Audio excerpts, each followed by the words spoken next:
Welcome everyone, this is Nimious and this is Langrisser Mobile. It's still hard to believe this amazing SRPG series is making a comeback after all this time, but it's here. I was lucky enough to be given the opportunity by the Langrisser team to play in closed beta with a boosted account, and wow, from my experience there's just so much to talk about. However, before we start, a little about me for those who aren't familiar with me. I'm Nimious, a free-to-play gacha game streamer for Fire Emblem Heroes, Dragalia Lost, Fate Grand Order, Azur Lane, and now Langrisser as well. Yeah, that's 5 gacha games at once, and trust me, I didn't think I would play so many, but Langrisser is truly special. I haven't felt this way about a mobile game since the first week of Fire Emblem Heroes, and that's because Langrisser Mobile is uncompromising. It doesn't skimp out on the story, the battles, the voice acting, and art, even the fine details like movement, equipment, skills, and so on. It's all there. It's all there in its complete form. This isn't a game that is satisfied with being simplified just because it can be played on a phone. Instead, Langrisser Mobile is a game that views itself as a sequel to the Langrisser games of the 90s. Can you imagine that? A gacha game seeing itself and developing itself as a sequel. This is a first for me and I'm really excited. This continues on from the original Langrisser released in 1991 for the Mega Drive all the way to 1998's Langrisser 5, The End of Legend on the Sega Saturn. Just not Langrisser Reincarnation Tensei for the 3DS. Nobody wants to talk about that one. Still, outside of that Langrisser game, everything else is here. Langrisser Mobile draws from the storied Langrisser franchise with heroes and locations from across the games, but it goes even further with that with a time rift mode. In this mode, especially for people who've played the game, and even new players, we're able to play chapters from the original games to the point of essentially mini versions of the first Langrisser games. This way, even new players too can experience memorable moments, and moments that make Langrisser so special. Of course, what really makes Langrisser special is the amount of control and choices we have in this game. The series has always been non-linear with multiple endings, and it continues here from the very start of the story. We're given a big choice. Well, the players don't really know that, and especially when I went through, I didn't know that. We're given a simple quiz where we get to pick out the classes our heroes can promote to, all depending on your choices, of course. Seriously, it's just refreshing to play a gacha game that gives you meaningful choices, and it continues with each hero being able to be customized with different equipment, skills, and even change classes. There's also the ability to change your troops as well, and you have maximum customization depth to your party as a result. For fans of SRPGs and tactics games, this game is just perfect. Langrisser Mobile also has, like Fire Emblem, a weapon triangle. This dictates class advantage and disadvantages, making it essential to craft and change your team for the situations that arise. A quick explanation of the weapons triangle, or in this case, unit restrictions, is of infantry having advantage over lancers, lancers having advantage over cavalry, cavalry having an advantage over infantry. Now this works both ways too. It's not just an advantage, it's also a disadvantage. So when infantry attacks cavalry, they actually deal less damage, and when cavalry attacks infantry, they deal more damage. As a result, you have a plus and minus effects.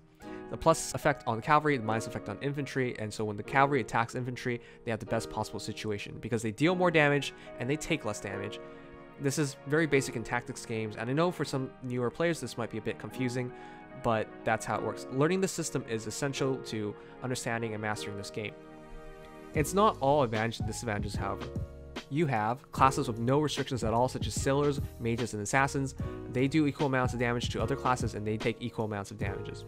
There are cases where it's not a triangle, such as healers having advantage over demons, but demons having no advantage over anything else. Healers having advantage over demons basically means when healers attack, they deal extra damage, and when demons attack them, they deal less damage. And then, so it's really one-sided, so there's like nothing that's specially good against healers. And same thing with archers against flyers, but this has an interesting fact to it. Archers in this game, unlike a lot of other tactics games and SRPGs, they can counterattack when attacked up close, but they deal less damage, and that balances things out. It's a nice touch, so even if a flyer attacks them up close, even though archers do effective damage, it's not so bad. Anyways, that's a lot of things to learn, but you'll get the hang of it once you play the game. It's fun to really understand and really utilize unit restrictions, class advantages, and class disadvantages. That's also not all the dynamics to this game. This game is quite deep. There are also other dynamics such as environments.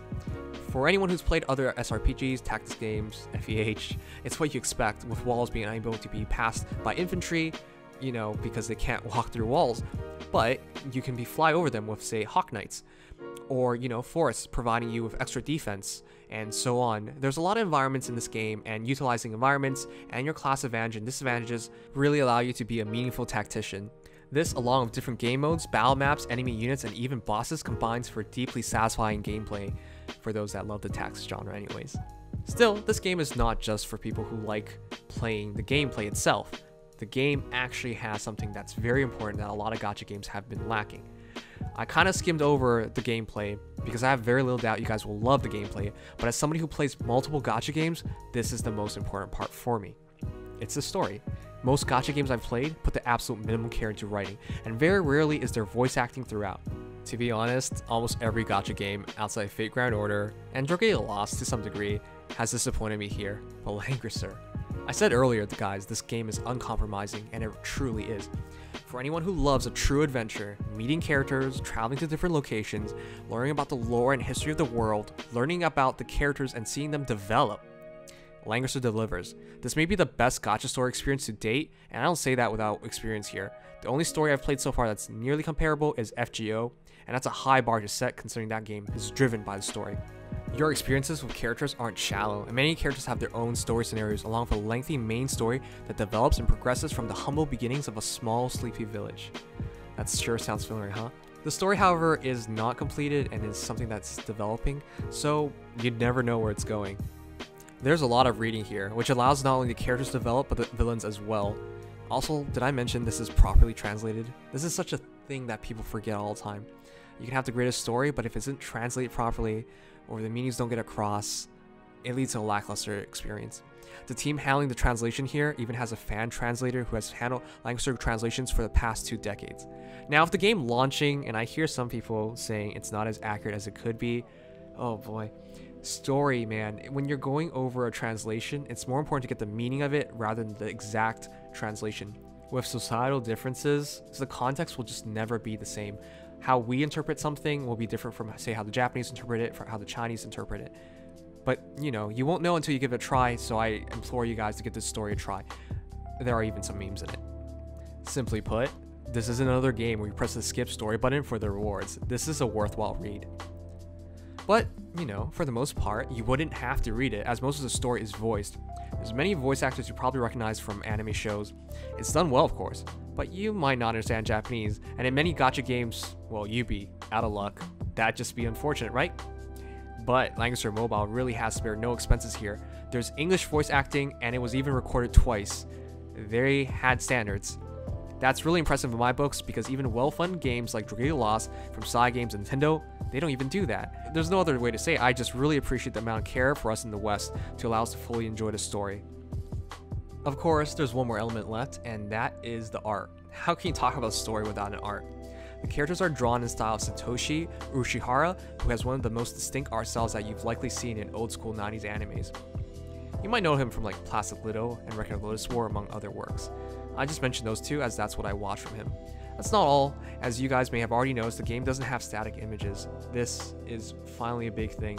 If you've played other gacha games, you notice how many times it's just static images, but in this game, the sprites are active and lively, and there's even some animations that really add to the experience of the story. Chapter 4. Alright, this is the one we didn't do. ここがジェシカさんの家。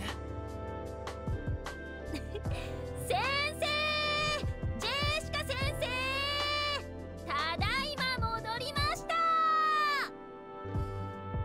おい、急に耳元でそんな大声出すな。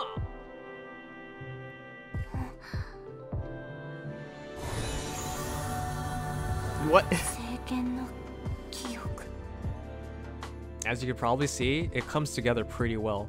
I wouldn't say it's ground-shattering or earth-breaking, you know, it's not that amazing, but it really adds to the experience, and I just appreciate Langrisser Mobile and Zlong Games for caring about the small details. Still, regardless of all of that, all those positives, at the end of the day, this is a gacha. There's going to be a lot of gambling. Now, I love what Langrisser Mobile did here, and that's what they split summoning into. Most games, like Fate Grand Order, Dragalia Lost, they have craft essences and servants together, and Dragalia Lost are adventurers and dragons together, and so forth and so on. So you know how disappointing it is when you see the SSR animation play out, and it's for something completely different than what you wanted. In Langrisser Mobile, the summoning is split into equipment and heroes. So in other words, you have more control as to what you want, as you can go for a hero only or equipment only. At least this way, you're in the same realm as what you want, and if you see that special animation, you know you probably got something that you wanted. Let's hope for something good. I still think the summoning animation in this game is super cool. It wants to flick this thing though.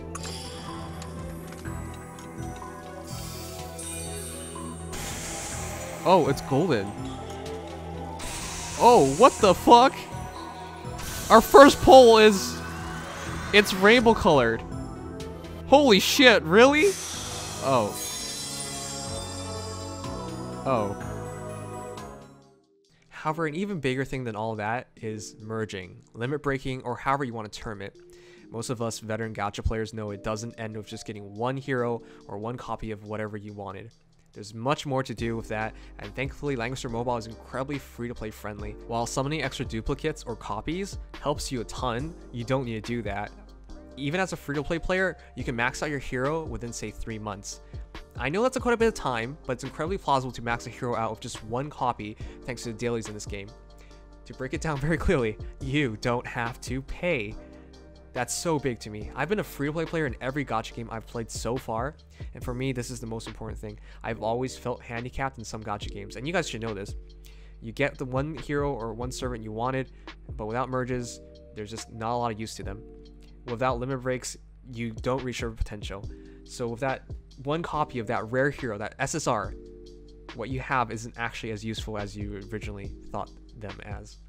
With that said, I think this is on par with Azur Lane in my books, and I should probably explain it. On par with Azur Lane, by the way, for how free-to-play friendly it is. In this game, getting duplicate kits gives you shards, which is what you use for merges, but to get this, you can also get this in your dailies with this thing called Gate of Fate. And this provides you with shards, and with that said, basically, as long as you have a copy of a hero and you play this game daily, and you work for it, in other words, you can max them out. That's huge. So as a result, maybe you don't ever have to need to spend money to max your heroes, and if you don't need the duplicates, you can probably summon for whatever you want. That's great, but what can you do with that money then? If you want to support this game, Langrisser actually has the coolest accessories in gacha games. You can get different costumes for your heroes, which also changes their profile, and avatars also, along with changing your soldiers in the game. This is a gacha game, I would say, that does it right, where you don't have to spend to be competitive, but you can spend to be a lot cooler. Since you don't need to summon on duplicates of a hero, you're likely going to summon on a lot more banners with focus heroes on them and have a lot more heroes in total. This is really nice because Langrisser has a relationship system. Similar to other gacha games, you get closer to heroes, you learn more about their backstory, hear a confession, and so on. Well, this is it. This is their version of it. This is called the bond system. But unlike other games, Langrisser's version has a lot more to it.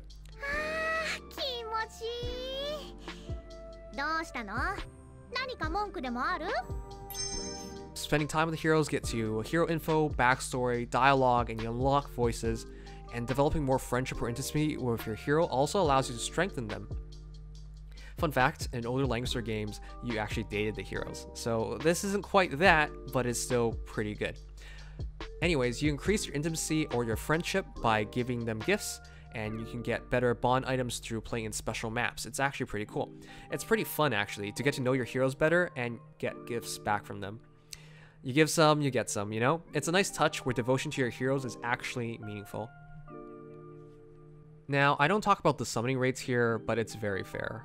I will talk about it in the future when everything's finalized, but since you only need one hero, and given some rates in other gacha games, this is really fair. It's actually really good. At least I would think so.